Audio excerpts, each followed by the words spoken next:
Em relação ao Trump, o senhor acredita que por conta do conflito de Israel, os Estados Unidos vão apoiar mais agora?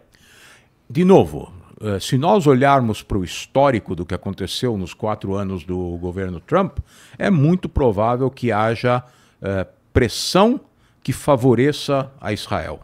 Mas vamos entender aqui também exatamente o que está acontecendo e o que significa essa pressão. Esse governo democrata nos Estados Unidos pressionou Israel ao longo do último ano para encerrar um conflito que é um conflito onde Israel está se defendendo de um ataque de um grupo terrorista. Então, vamos lembrar o que aconteceu no ataque contra as Torres Gêmeas em Nova York em 2001. Os Estados Unidos, depois que foram atacados por um grupo terrorista em que morreram 3.000 pessoas, os Estados Unidos mandaram um exército para eliminar o governo do Afeganistão.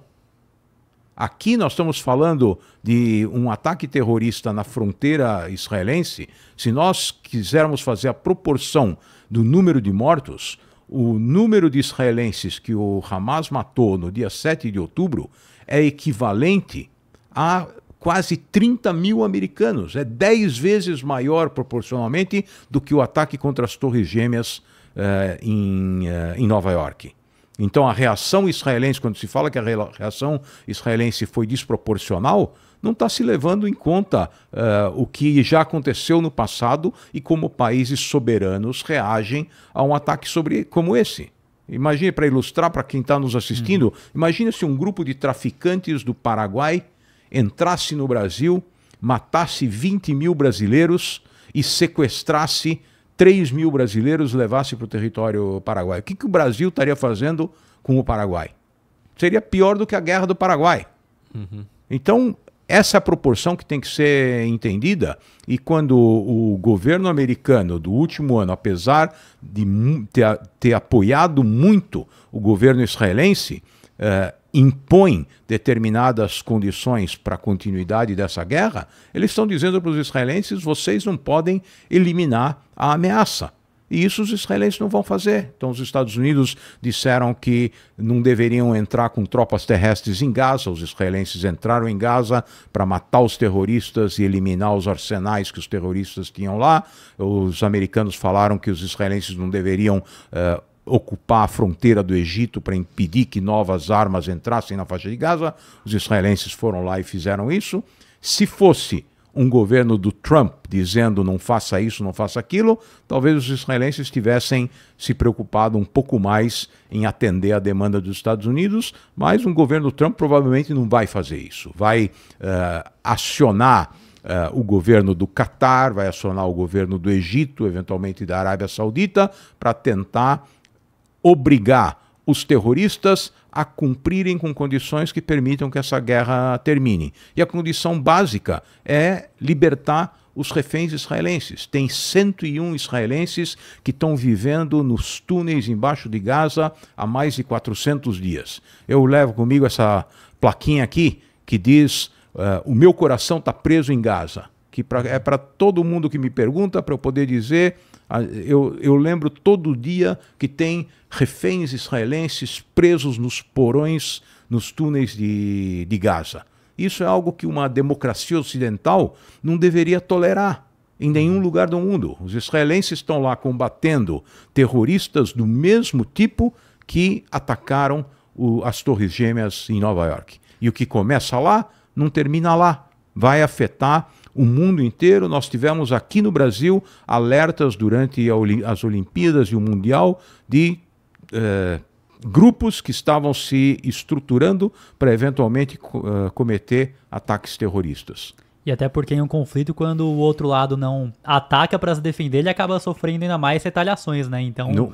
No Oriente Médio tem um ditado que diz: se o teu inimigo não tem medo de você, é bom você ter medo do teu inimigo.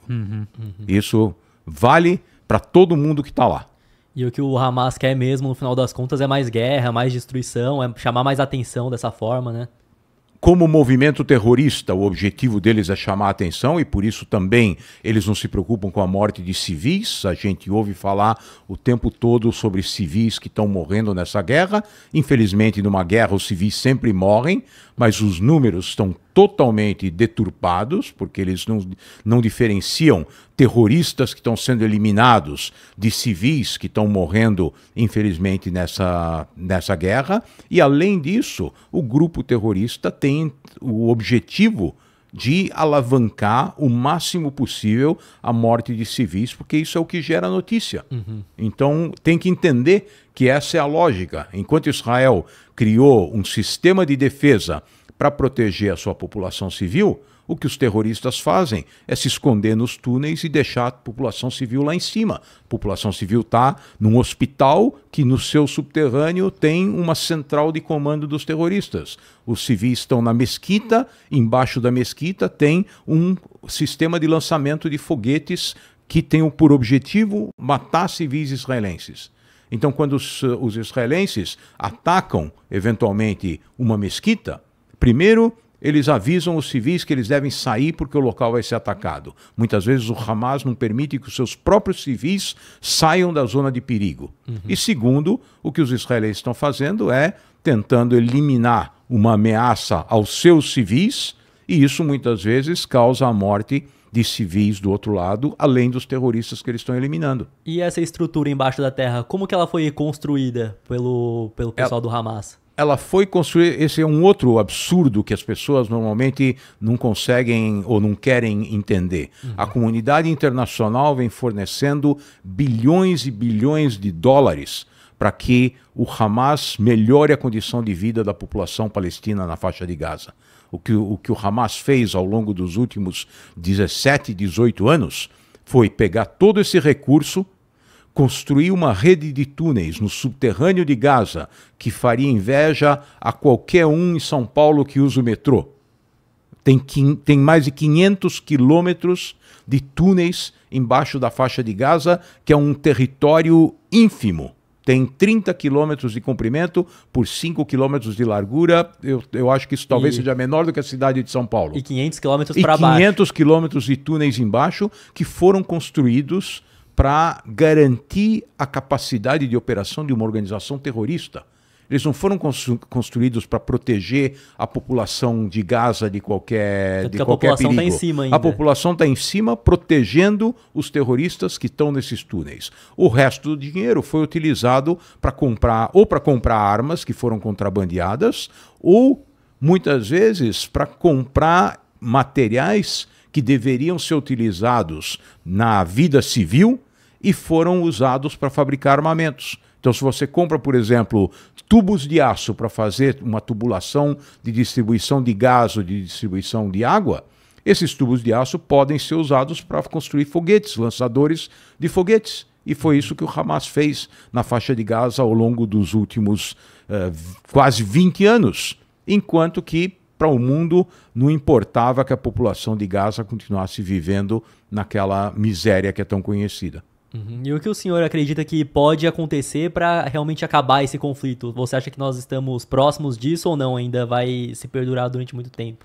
Olha, na faixa de Gaza o conflito está quase encerrado, porque a capacidade militar do Hamas foi totalmente eliminada, ainda tem alguns bolsões de atuação, mas que são basicamente contra forças do exército israelense que estão atuando lá. Israel está acostumada a lidar com esse tipo de ações terroristas. É pontual. Quando tem que entrar no território para eliminar uma ameaça, é isso que eles fazem. A população civil está sofrendo muito porque está concentrada numa área onde os israelenses agora não estão atuando, e a liderança do Hamas progressivamente foi eliminada. Então já não tem comandantes de batalhões, o líder Yahya Sinwar foi encontrado e morto. Então a grande pergunta que hoje está na pauta é onde estão os reféns, quem é que está de posse dos reféns,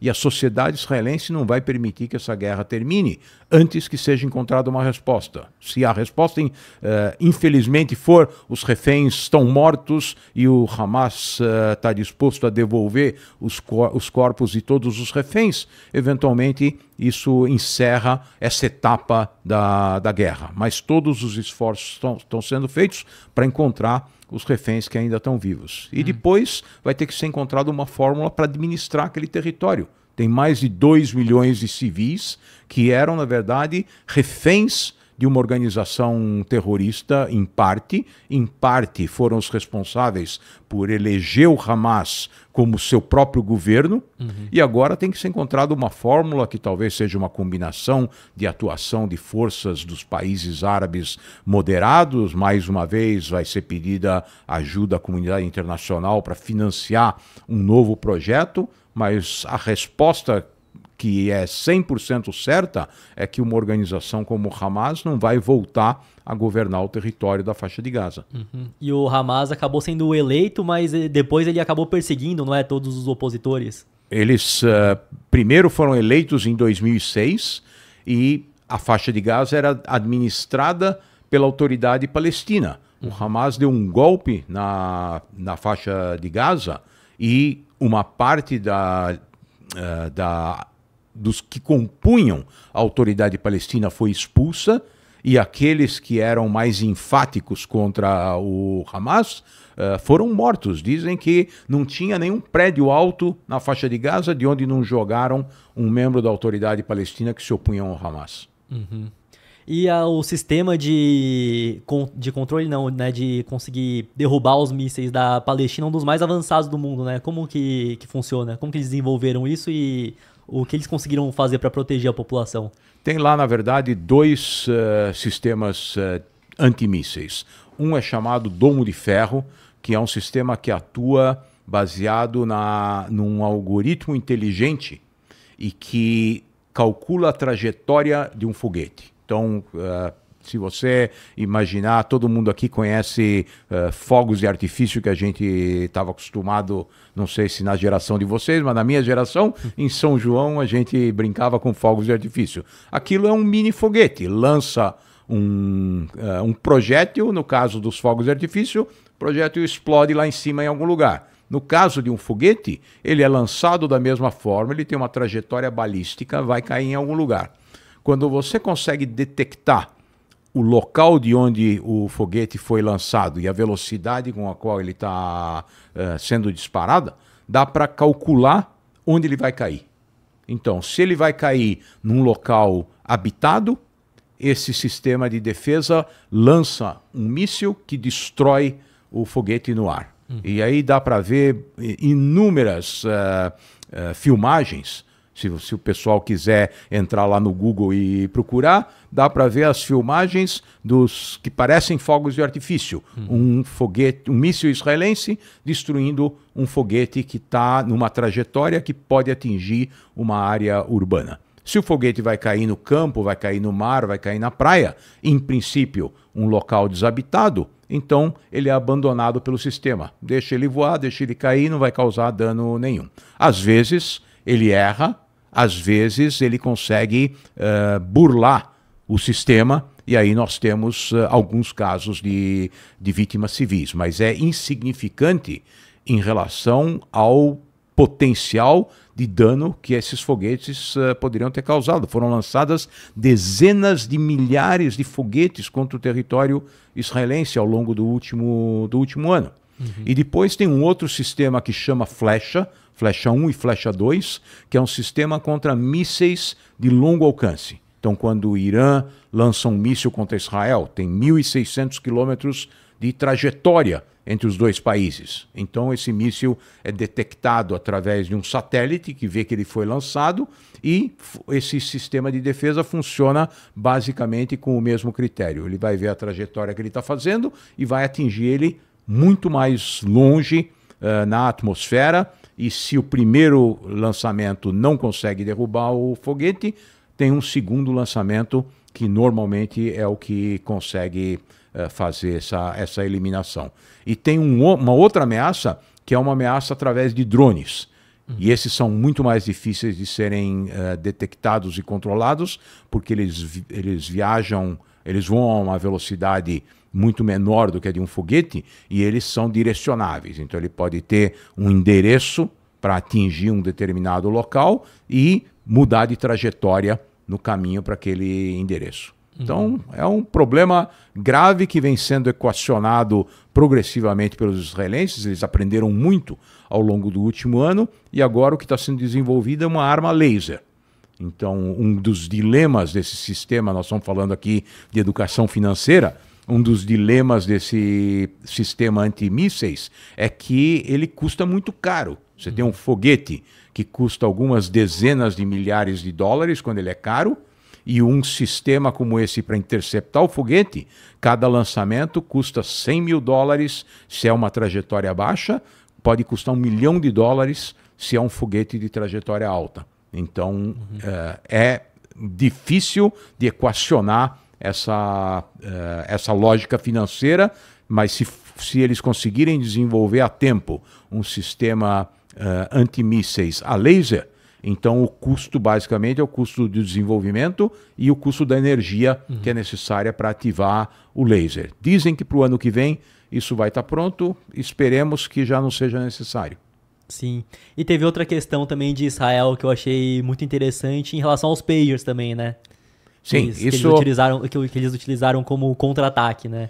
Isso na verdade foi um trabalho da inteligência israelense. Tem uma organização que se chama Mossad, que é quem cuida das ameaças externas a Israel.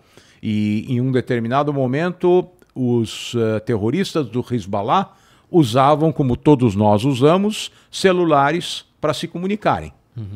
O celular, a forma como o sinal do celular é transmitido, permite que ele seja rastreado. Então, os israelenses, em um determinado momento, sabiam onde os terroristas estão e o que eles estão fazendo. Então, como isso causou um dano muito grande para a organização, eles decidiram deixar de usar celulares e passaram a usar pagers.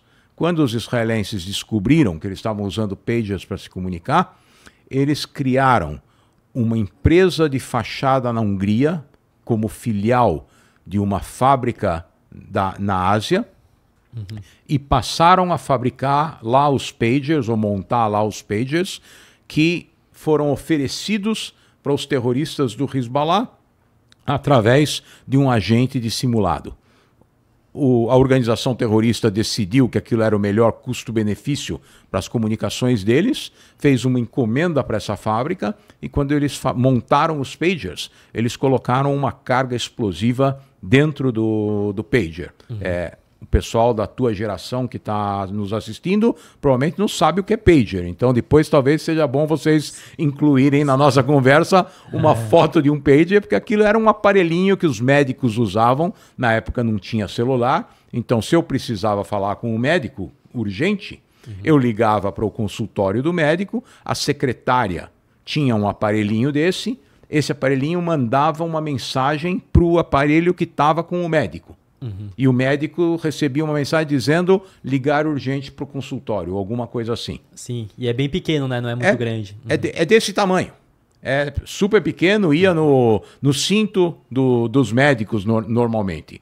Então, os terroristas do Hezbollah passaram a usar esses pagers para se comunicar, para organizar suas ações terroristas, para organizar as suas reuniões. E o que os israelenses fizeram num determinado momento, quando esses pagers já estavam disseminados, foi mandar uma mensagem para o pager dizendo que tinha alguma situação de emergência. E na hora que eles acionaram para ver qual era o recado, esses pagers explodiram.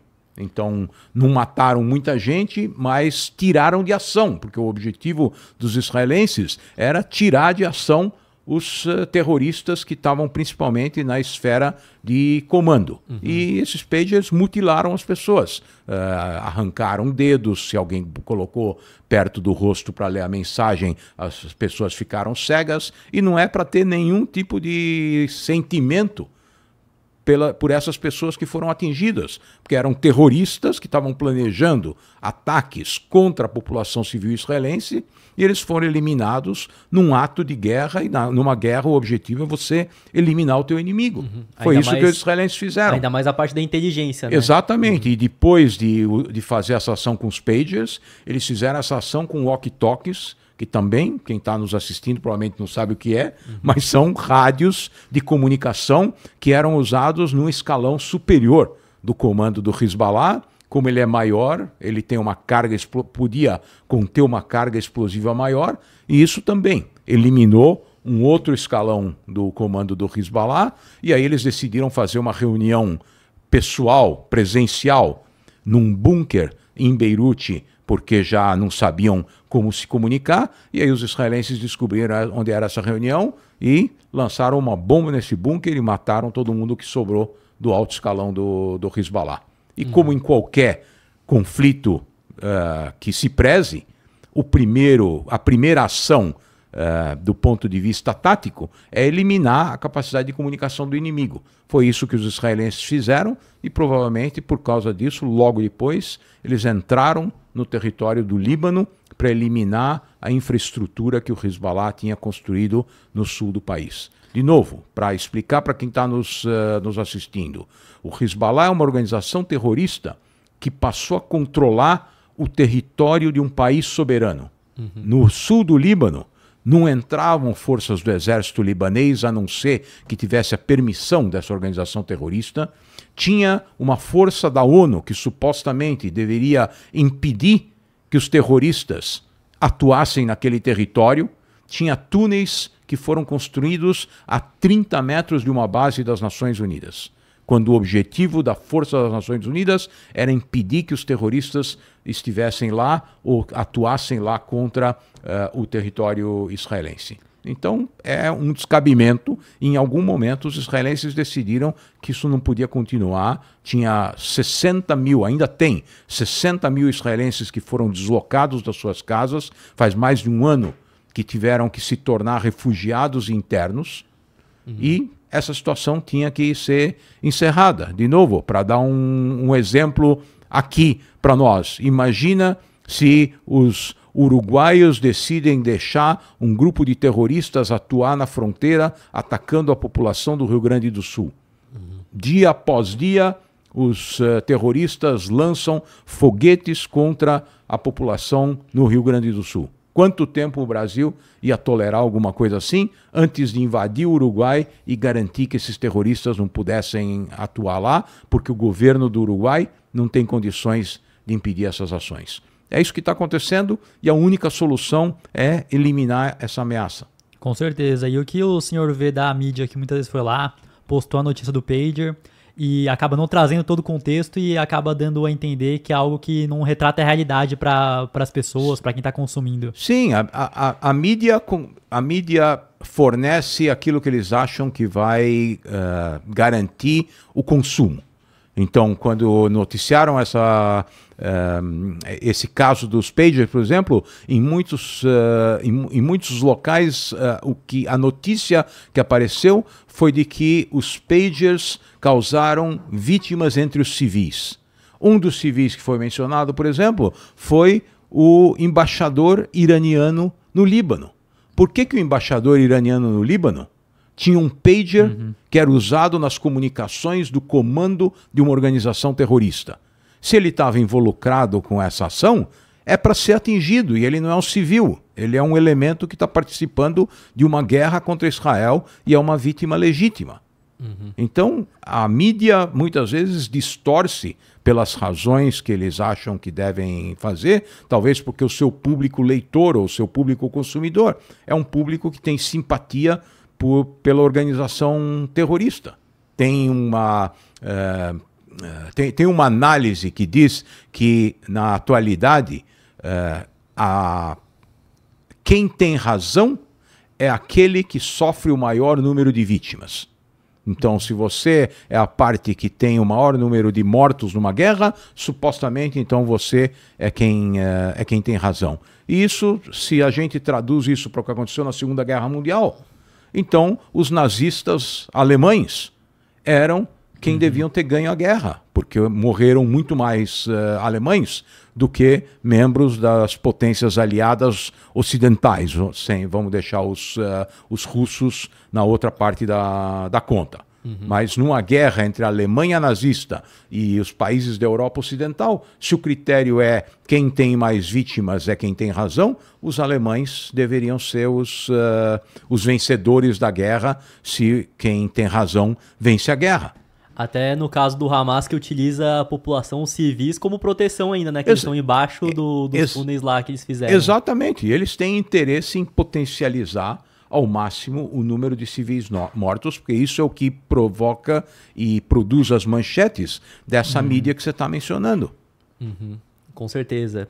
O GenMax é a assinatura premium, nosso aplicativo DINAI, onde você consegue receber relatórios toda semana falando sobre as empresas, fundos imobiliários. E agora, novidade, estamos com vídeos também falando sobre o mercado financeiro para você conseguir investir melhor através do GenMax. Fora isso, temos também cotação, preço teto das ações, fundos imobiliários, para você conseguir pagar mais barato. E tudo isso por um preço absurdamente baixo. R$ 10,80 por mês no plano anual. Vai subir em breve, então assine aí o GenMax para acompanhar tudo isso.